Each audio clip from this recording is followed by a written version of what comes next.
You are listening to the CPA Moms podcast with Dawn Goldberg, CPA. This is episode number 141, Signs of Work Martyrdom and How to Stop. Welcome to the CPA Moms podcast, the podcast where busy female accountants who also happen to be moms like you get practical support and solutions you need to have it all, a successful career and a happy family. If you are looking for the solution to overwhelm and mom guilt, if you'd like to feel better and have more balance, as well as learn how to take back control of your life, you've come to the right place.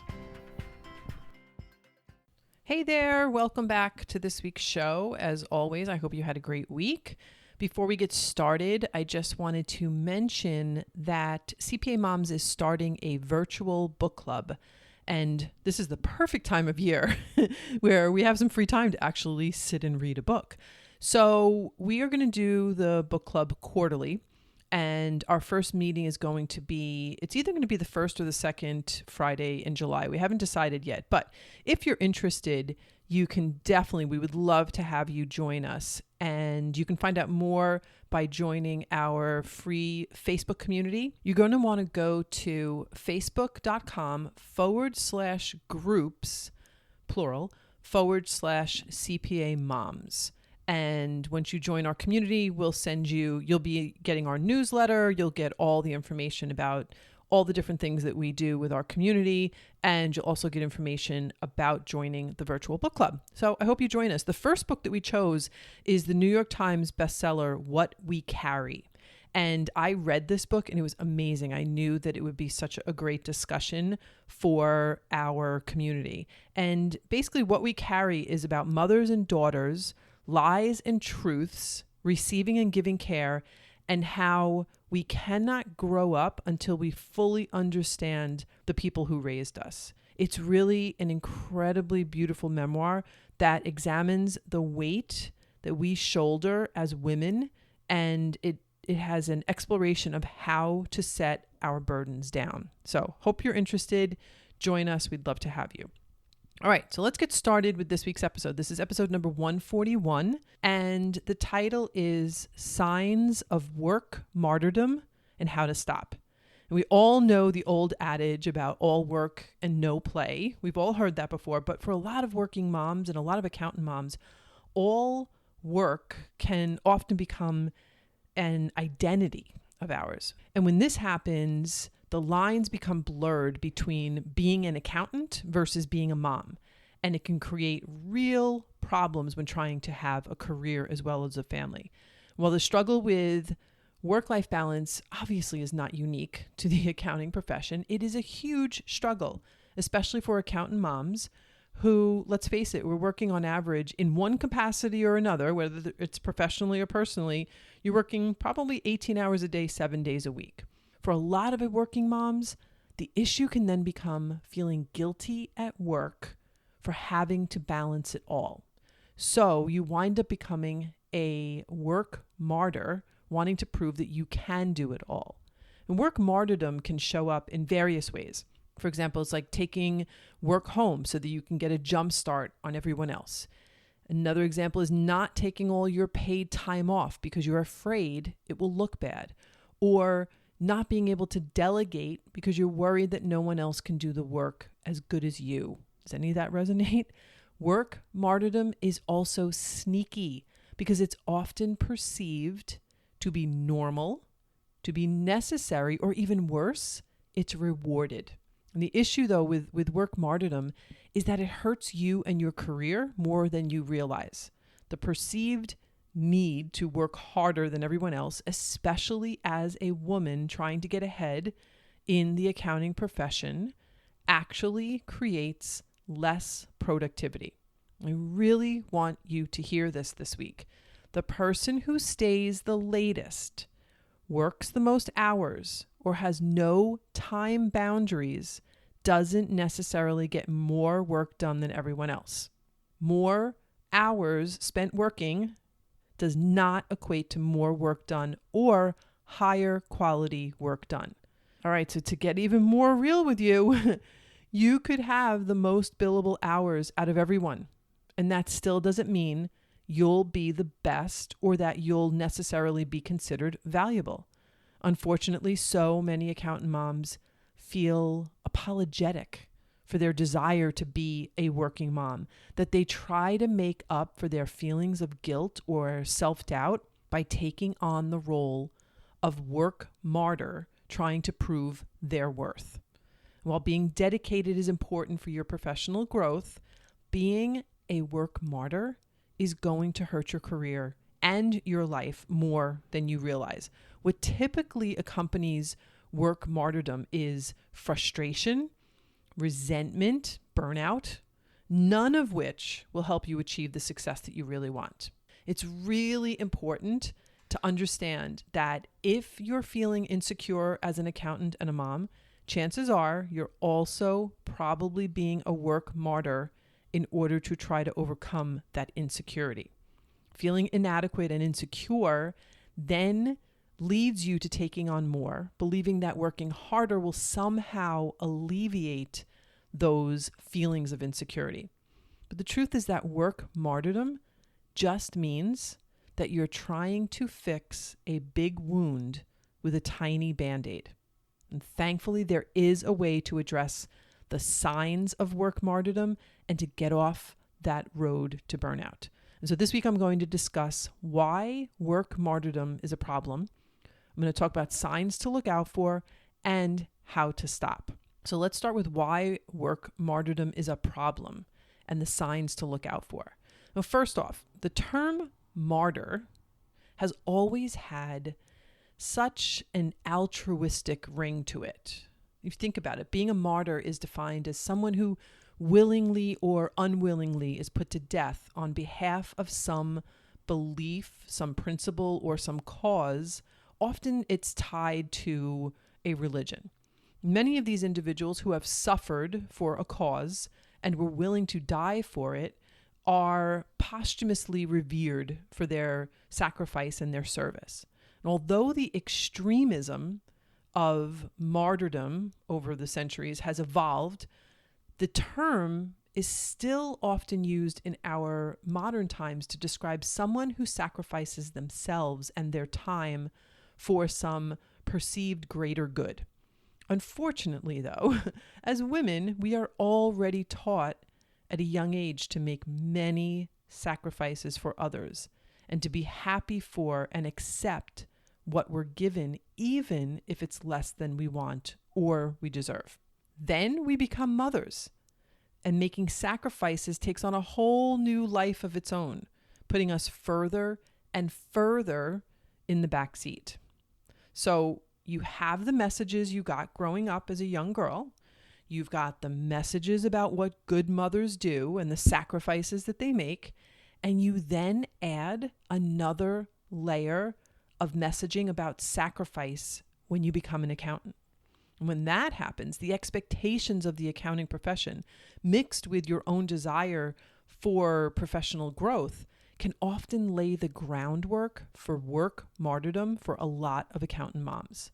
We can often get just swept up in the tidal wave of other accounting overachievers and perfectionists, believing that more and more sacrifice is necessary, while we're gasping for air as the wave takes us to full-blown burnout. The issue is that what's left when the tidal wave of work martyrdom finally subsides is often health issues, damaged relationships, overwhelm, unhappiness, resentment, and on and on. When work martyrdom seeps into your life, it can become like a poisonous gas that is undetectable until after it's done its damage. Just like we have carbon monoxide detectors in our homes because humans can't smell deadly carbon monoxide, you should know the signs of work martyrdom and be able to detect it before it's too late. So here are some of the signs to be on the lookout for. The first one, you automatically reply to emails immediately, regardless of the necessity, no matter what you're doing or what time it is. The next one is you feel a constant need to show your boss or coworkers that you're clocking hours, even if you're on vacation, it's your day off, or it's 11 p.m. The next one, you feel more stress and pressure than others in the office and need to talk about how busy and stressed you are. The next sign is you have a difficult time delegating and you believe you're the only one in the office that can do your job. The next one is you think asking for help is a sign of weakness, or you hesitate or resist taking all your paid time off.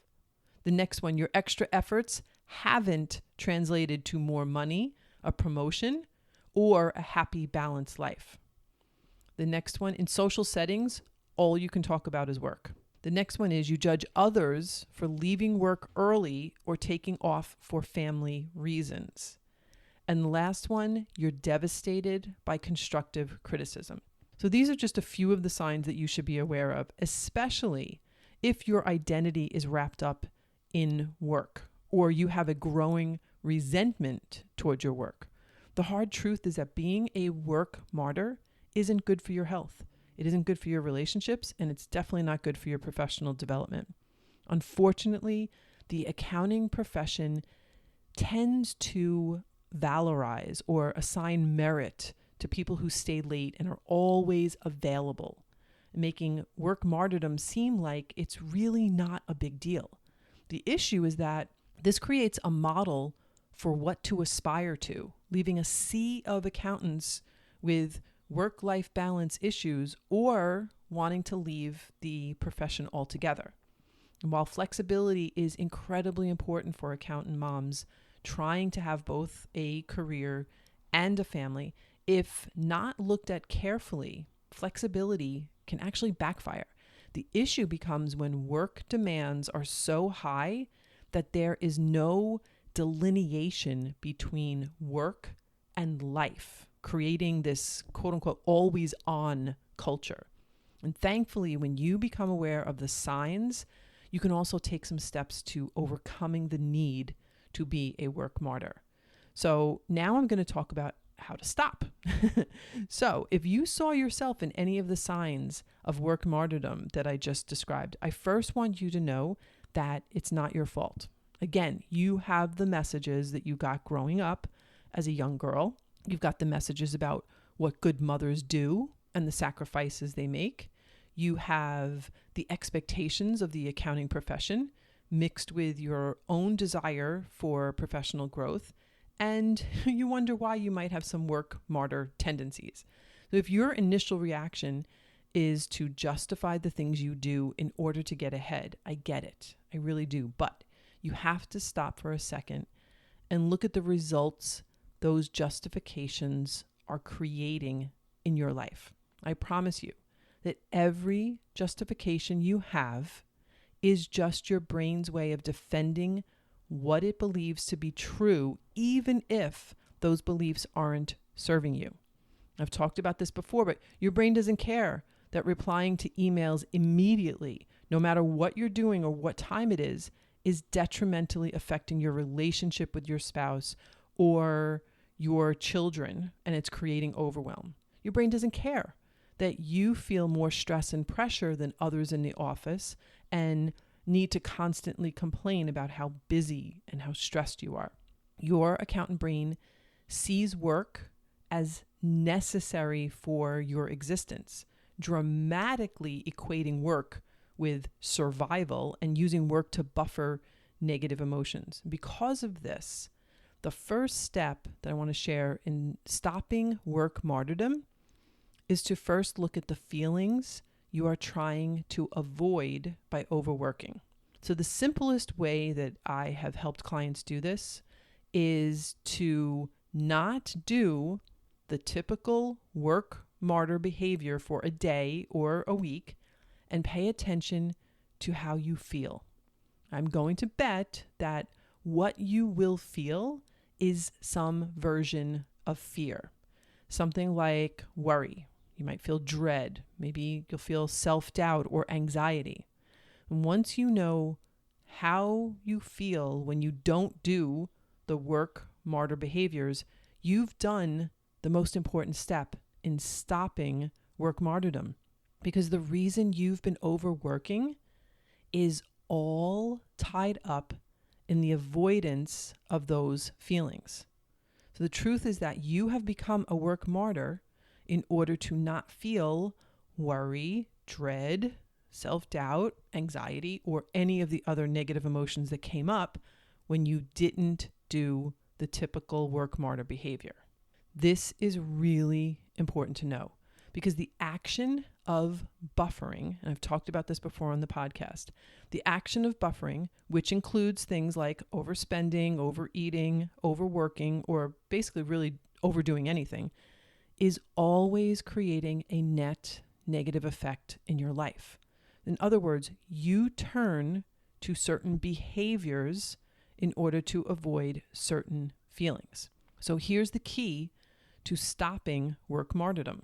You need to become better at allowing the urge to overwork and not act on it.